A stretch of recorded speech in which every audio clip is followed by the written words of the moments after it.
there. Welcome to Inside Scoop. I'm Paula Rizzo. Launch day for a book is it's amazing, I have to say. It's a really exciting time, and authors put a lot of time, energy, and thought into it. But that's not the only day you should be thinking about when you have a book. It's a long game. You're going to have that book and your name on it for a long, long time. So although launch day really does matter, it's how do you keep the book in the minds and in the mouths of people all over the world for a long time? It's no easy task, but we're going to talk about it today. I'm going to bring on an expert in just a moment who had a book come out over a year ago and is still getting lots of attention for it. So we're going to talk about that in a moment. And, I myself have written 2 books about productivity, Listful Thinking and Listful Living. And Listful Thinking, my first book, came out, oh my gosh, almost a decade ago at this point. But you know what? I'm still talking about it. I'm still doing media for it. This is something that will be with you for a long time, which is actually really, really nice. And I do have a freebie for you if you're looking to get some attention for a book or anything else that you're working on as an expert. It's my checklist to become a go-to media expert. So you can grab that if you go to paularizzo.com/checklist. There's a QR code there too if you're into that kind of thing. But that will help you to think through how you can promote whatever it is that you're doing on video and also in the media, if that's something that you're into. I'm a LinkedIn learning instructor as well. And so I have a bunch of courses there about productivity. And one that I think will really help this conversation is how to set boundaries and protect your time. And the reason I say that is because to have a book launch, to carve out time for yourself, for your projects, it's very, very important to be able to set boundaries and protect your time. Because when you're putting that book out into the world, hopefully people will be excited about it and want to talk to you. And so you do need to sort of protect what you say yes to and what you say no to. And this course, I think, will help you to do that. So if there's a QR code, so you can check that course out. And also, if you go to paularizzo.com/LinkedIn, you can check it out there as well. And I want you to share this video. If you have a friend or someone who is thinking of writing a book or has a book coming out, share it with them. Put their name below in the chat boxes and ask questions. Let us know what you're thinking about. Even if you're watching the replay, we'll be checking back to see what questions pop up. So please make sure that you leave them there for us. And without further ado, I want to bring on my fabulous guest, who's actually one of my media training clients about a year ago. Hello, Krystale Littlejohn. Thank you for being here. Hi, thanks so much for having me. It's great to be here. Of course. Well, I wanted to get you on the show to chat about, of course, your book, which is called Just Get on the Pill. You are also the University of Washington's Associate Professor of Sociology. So you were a success in many ways before being an author. And so we started chatting right before your book came out. And so tell me about your own thought process when the book first came out, your own timeline for what you wanted to do to help promote yourself. So I have to be honest, I did not know anything about what I needed to do when my book was first going through production. And I remember us talking and talking with friends and talking with other colleagues who had published their books and learning that there was so much involved that I just didn't know about, from reaching out to friends to let them know my book was coming out so that they could help spread the word, to thinking more for kind of further along in the future, into how I was going to be promoting it on social media, what kind of opportunities I was going to be looking for. There were just so many of these little details that I wasn't very clear on. And so kind of getting that together from the very beginning was really important, and trying to get a sense of my timeline, and then trying to think about what are the other things that I have to be thinking about. Right at the time, I was an assistant professor of sociology at the University of Oregon, and I was thinking about tenure and thinking about all of this other stuff, teaching and my research, and trying to make sure all of that was going, while at the same time trying to make sure that I was promoting this book. And so I think the big thing for me was trying to get a really solid plan established, from thinking about what I wanted the book launch to look like, and then really trying to imagine how I could use the momentum from the book launch to get into other opportunities, whether that was media opportunities or, like I was saying at the beginning, just kind of leveraging my network so that my friends and my colleagues could help me promote the book. Yeah, it's important to think through it because a lot of time authors do not, and that's why I was so impressed with you when we first met each other. I think you were on my list for Listful Thinking, or you had been on one of my productivity lists, and you sent me an email and you said, "Hey, I have a book coming out. I'd love to talk to you." And I was like, "Okay, let's see."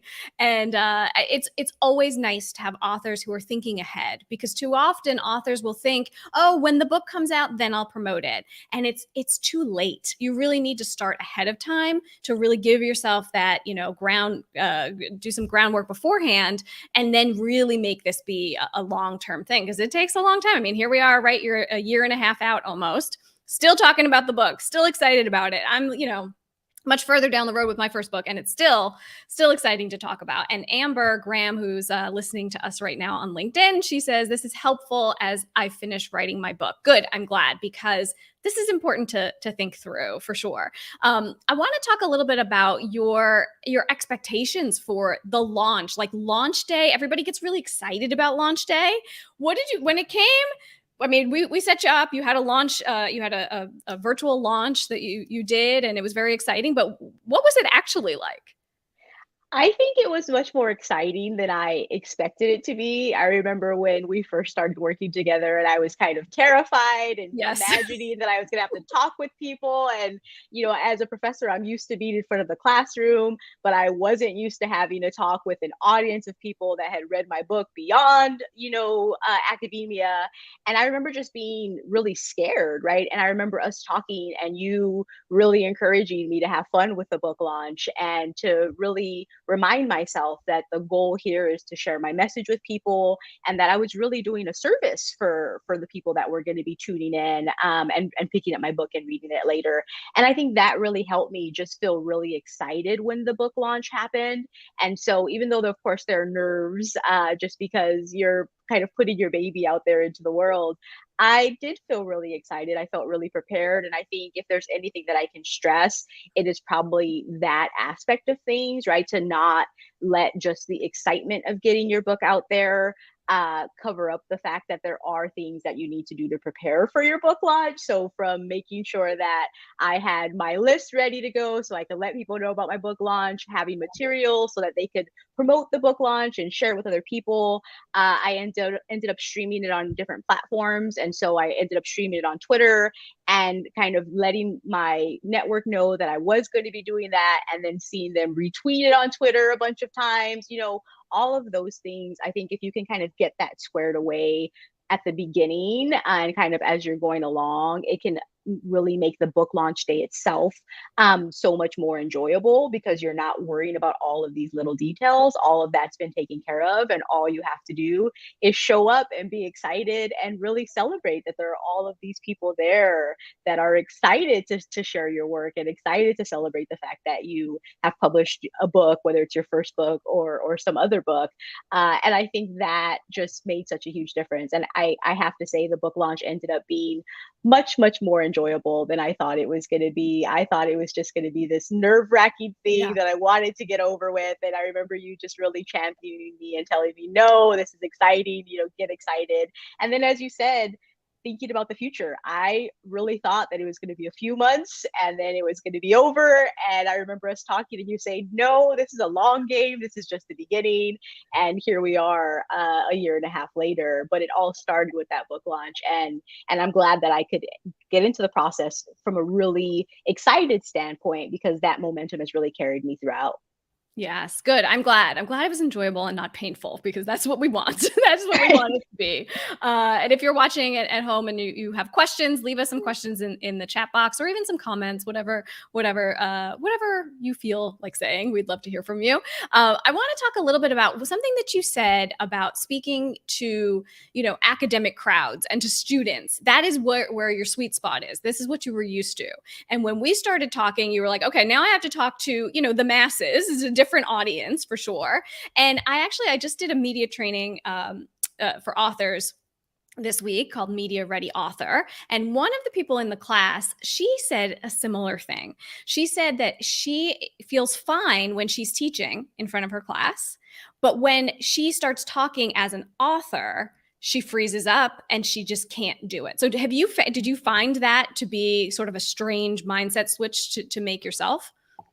I think it was the notion that I was stepping outside of the classroom. I think to a certain extent, when you're in the classroom, it feels a bit more comfortable because, on an authority level, right, you're kind of the professor and you're in front of the classroom. And obviously, that can make some people feel nervous, but also make some people feel really comfortable. But I think on the other hand, there's this familiarity, right? Like you're a professor in whatever college, right? I'm at the University of Oregon. So I go into the University of Oregon, you kind of feel like you're a community member. So Sure. even though you might be meeting a bunch of students for the first time, or you're talking to an audience at the university, if it's a broader talk, you have this sense of feeling like you know them a bit because you're part of the same community. Whereas when you're entering this realm of being an author and going beyond that space, I think it's a bit more nerve wracking because you don't have that same sense of familiarity, right? So even if you are going into a space where you don't know anybody before, you could say, well, we're all a part of this community. And so it Right. could make you feel a little bit better. Whereas when I started doing media stuff, right, it's like I didn't have, a sense that I was part of a community. I remember my very first media thing was with NPR 1A. And Mhm. here I was, imagining talking to tens of thousands of people on the radio that were not part of what I imagined to be a community, right? It very much felt like I was talking to strangers. And so I think that is the part that can be a Mm. bit nerve wracking. And that's what kind of separated my experience from being in the classroom, from having to do a different kind of public work. And I think the key thing for me was to just really remember that even if it feels like I'm not in community with the people that I'm speaking to because they're strangers, there is something that connects us, right? The people that are tuning in because they're interested in what I want and what I'm going to share, or there's something that piqued their interest when they saw something about it on social media. And so when I thought of it that way, it kind of helped me feel a bit better about the process. And then Mm. when people started calling in to radio shows while I was on the radio and telling me about how much they appreciated what I was saying, or that they're going to pick up the book, or I was getting emails from people that had picked up the book, then it just started to make me really get comfortable and say, I am really in community with people, right? Yeah. Even though this is different than the kind of community I have as a professor, I am engaged in a different kind of community that's more expansive than the community that I Well, have as a professor. And in fact, it actually has helped it has helped make my job as a professor more comfortable, right? Because when I have to go into a classroom of new students and, we all get the kind of first day jitters, I find that they're much better because I just have this kind of memory now of all of these kind of media activities that I've done, where I'm talking or I'm talking on the radio with tens of thousands of people listening. And so yeah. it makes the first day of class feel better because you're like, I've done Ah, that. Yeah, I've done this before. I've done this for tens of thousands of people, and I can do sure. this in a classroom How for funny. sure. That's so nice. A nice, right, added bonus there. But yeah, I love that. The idea of having it be a community and then just looking at it a little bit differently. That's really helpful, to think of it that way. And Yvonne Sanders has a question from LinkedIn about, she says, did you have to adjust speaking vocabulary for the mass audience versus your academic community? Yes, and we did it together, but I'll let you answer. Absolutely. I love this question. And I absolutely had to shift. And I remember Paula and I working together, and I had already thought, right, that I, really cared about speaking in really accessible terms and making sure that I was just acting like I was talking to my sisters kind of thing. But I think there's something, especially when you're moving from writing a book to kind of doing more of the public speaking stuff, where I think I at least just kind of was still in the habit of writing, right? Of writing writing stuff that I was going to say as if I was actually writing it versus really thinking about how I would say it, right? And really trying to think about how people would hear it. And so Paul and I did a lot of work, right? Trying to get me to get in there, to change language that I thought was being accessible, that I thought was just the way that I might talk to anybody on the street, and realizing, no, you're still not there, right? And I think especially there were times and was like, this is boring, right? And just really being able to be okay with that. Like, don't take it, it's not something to be offended by, right? Like, sometimes you just think that you're saying something and it's going to be interesting and it's boring, right? And our job is really to punch it up and to make sure that if we have listeners that are taking the time to spend their day with us, right, that we're really giving them something of value that is interesting for them to listen to and doesn't feel like they're, you know, listening to uh, a lecture that is not what they were kind of tuning in for. And so I think I absolutely had to work on that, and that was a big part of the process, as well as, like I said, just remembering that editing and revising and learning how to translate things is a key part of the process, and it's been helpful long after I published my book, right? With I think now I kind of approach everything, even my stuff in academia, right, for my students or for my colleagues, right? I'm always thinking about, is this interesting? Is this engaging? Is there a way that I could translate this to punch it up more? And I think it's made me more effective overall. So it's not just something I see as being important for the media, and for talking with a public audience. I see it as being just really important for being more effective as a communicator overall. Sure, these are skills you use all the time, which is great. I'm so happy to hear that it has bled into all of your work. Wonderful. Absolutely. Absolutely. Let's talk a little bit about media and your experience doing media, because as you said, you know, you had a very in the very beginning NPR. That's a pretty big media hit, right to start off with, right? Right. Which media did you find to be you know, the best for the book sales, if there was a way to sort of tell? I absolutely think podcasts ended up being really important in a way that I just didn't anticipate beforehand. So going on NPR really helped, right? So NPR 1A and NPR Think were great for book sales. But I think I also have to stress the importance of smaller podcasts, right? That people might not think have such a huge audience, right? But the smaller podcasts have engaged audiences often, right? So when people bring you on and say, I'm talking with this author, I love the book, right? That actually can make a big difference for people that will actually go out and buy the book, versus you might have some of these shows or podcasts that have really large audiences, and they might have lots of people that are going to go out and buy the book, but they might not, right? That sometimes people are just listening and they're not as engaged as they can be with some of these smaller audiences. And so I think in my experience, I did YouTube shows, I did podcast episodes, or there would be radio shows that they would then turn into podcast episodes. And I found that leveraging that on social media was really important, right? So kind of they had their audiences. How did you do that? I really took to Twitter. So I'm on Twitter, and I'm also on Instagram and Facebook, but my platform, I would say, is really Twitter. That's where I spend the most time, and I would retweet stuff from the shows that I was on. I would really try and elaborate on some of the things that we talked about in the show, so that long after the show had been published, right, if there was something that came up in the news that made me think about it, I would retweet the episode from a podcast that I was on, saying, this really reminded me of this conversation that I had with X podcast, where we really delved into this kind of thing, right? And so I think sometimes people can imagine that the experience of being on the show, and then the kind of show's network of folks that are promoting the episode, that is really where the heart of the promotion is. But I think in my experience,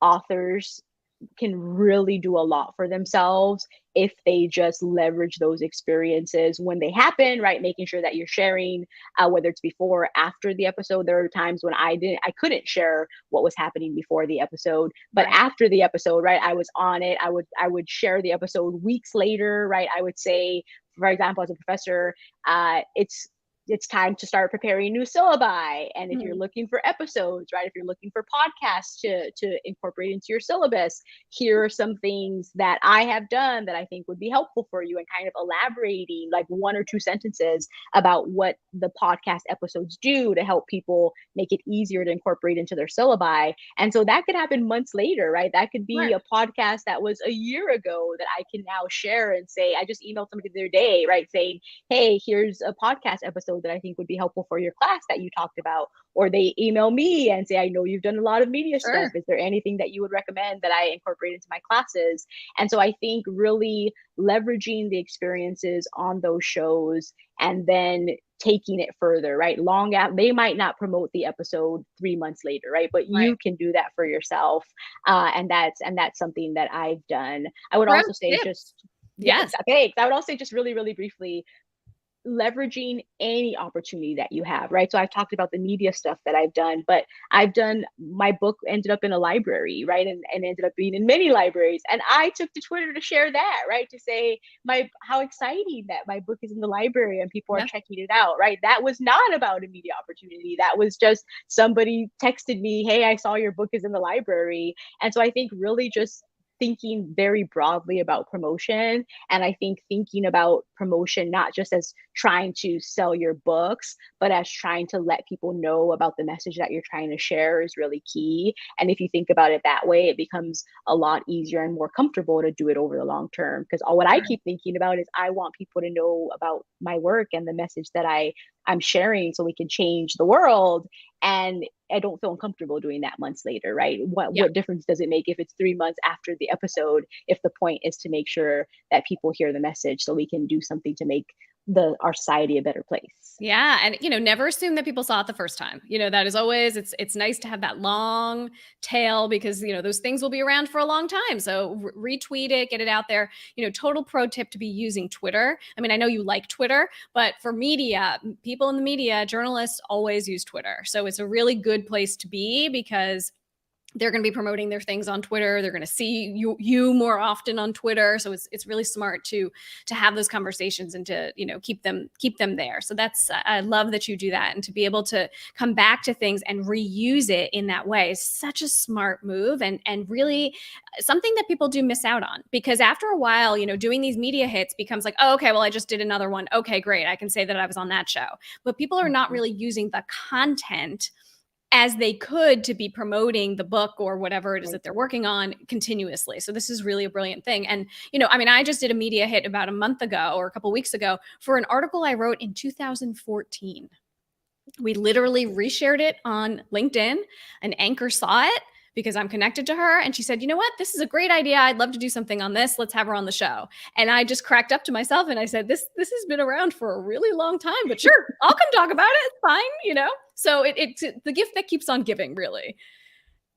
Absolutely. And I would say even if you don't have anything to kind of share on social media about your work, just being on social media, right? So Sure. in my experience, I've had reporters reach out to interview me for stories because of things that I tweeted that were Wow. just my thoughts, right? Just my thoughts on something that was happening in the news. And it's happened multiple times now where they will actually include my tweets in emails to me that say, you said this on social Cool. media. I was wondering if you would be open to talking with me about it, right? So I think, like I said, if and like we've been talking about, right, if you're thinking about the message that you're trying to share and you're thinking about really just trying to connect with people, it makes it where you can share your work and promote your work long after you've published the thing, as you were Sure. talking about with your article. And also even when it's not necessarily related to that, right? My tweets weren't about my book, right? They're No. related to some of the ideas, but they weren't about the book. But then in this article, right, where they interview me, then they link to my book or they talk about my book, right? And then it just Perfect.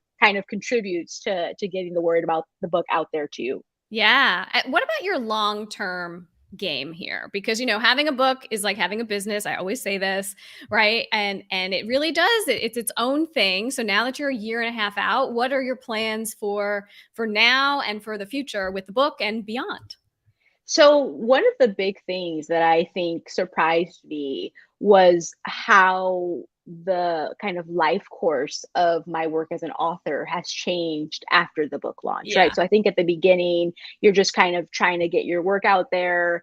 And there was a lot of media stuff about the book. But then as time has passed, it's been more media stuff that are related to the broader ideas in the book, not Yeah. necessarily in the book itself.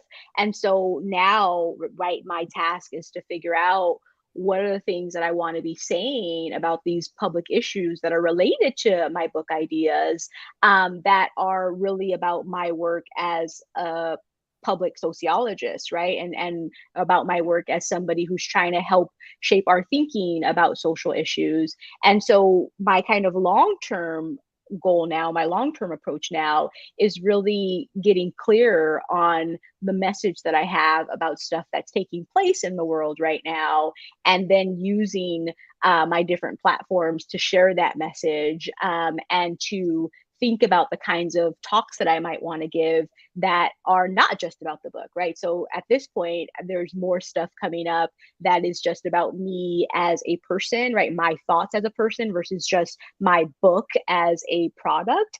And that has been something that I don't know if I anticipated, right? I think Yeah. at least not this quickly, right? I Yeah. definitely didn't anticipate that within a year. Right now, I'm having to think about talks that are not just about my book and that are about the broader issues that our society is facing, that my book has implications for and can help us think through, but that I hadn't planned on doing so quickly. So And at that's this point, important because, and that is the thing. Like, I often will tell authors, like, it doesn't matter what the media wants you to talk about, just go do it because you will be identified as the author of that book. And that is good enough. And right, a lot of times there's some friction there because, well, but I want to talk about what's in the book. And I'm like, it doesn't matter. It doesn't matter. Right. Like, and now in hindsight, does it matter? It does not matter, right? Like, as long as they have you on and as long as they mention that you're the author of the book, it does not matter if we talked about page 254 or not. absolutely. I think the book is just a vehicle to share your ideas. And then once you realize that, then you realize that you just have ideas to share. And In right, general. I just have ideas to share in general. And the book is just one set of ideas that I have, but I Yes. have lots of other ideas to share.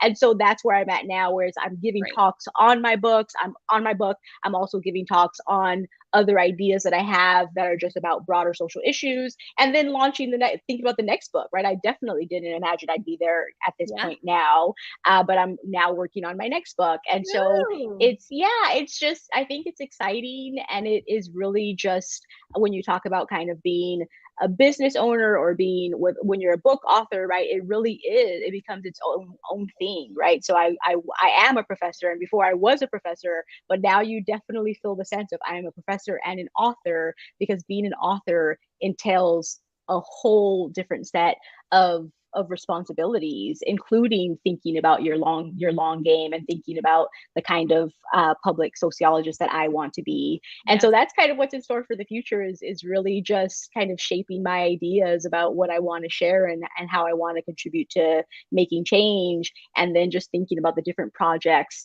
that I can have in store to do that. It's wonderful. I'm so happy to hear it. And I knew we would get to this day, Krystale. I'm so excited for you. And, one of the things too is being your own producer, which you have been doing very much. You've been putting your content out into the world. You've been putting it on Twitter. You now have a newsletter. So tell us about that, because it's important to have, as you have your ideas and your thoughts, put them somewhere, right? Because a book takes a really long time to come out. So you need another platform before the next book. Absolutely. And I think that was the biggest thing, right? So my newsletter, Intro to the Good Life, right, became a space for me to really start to engage with people that were connected with me, and realizing that once I started to do more media stuff and more book stuff, right, you start to just have a much bigger audience, and it can start to feel a bit less personal than it did at the Sure. beginning, when I wasn't as connected to as many people. And so the newsletter became a vehicle for me to just kind of try and connect with people in my circle in a more personal way, in a more intimate way than I can do on social media, than I can do on Twitter. And so I think for me, the big thing has been just trying to find ways to package the stuff that I want to say in a way that is bite sized for people, in a way that doesn't take a ton of time, right? The book took me Right. years to write. Of And one course. of the, And forever to beautiful come things, out. That's what and happened forever to come too. out, right? Yeah. Years to come out. And so, one of the beautiful things about having a newsletter is that you are able to just be connected with people in a much faster manner, Yeah, it's and living, stay it's connected. breathing right now. It's nice to get feedback right away. I mean, I've been Exactly. doing a blog for, oh my gosh, so many years, 11 years, 12 years, or whatever, but it's nice to get that instant feedback from people because books do take a long time to come out. So I'm They do. thrilled that you're doing that. I hope that people get the book. Just Get on the Pill is the name of the book, of course. And you can click on that QR code there and get that. And Krystale, thank you for being here. Thank you for sharing all of your insights. And I'm so thrilled that it's been a success for you and more to come for sure. Thank you so much for having me. It's been awesome to be here. And thanks for all your work, Paula. Oh, thank you. Thank you. And for those of you who are watching, I have a little freebie for you as well. My checklist to become a go-to media expert. If you go to paularizzo.com/checklist, you can check it out. Thank you for being here. Leave us questions, comments below. We'll continue to check those out, even if this is the replay for you. Thanks for watching, and I'll see you next time.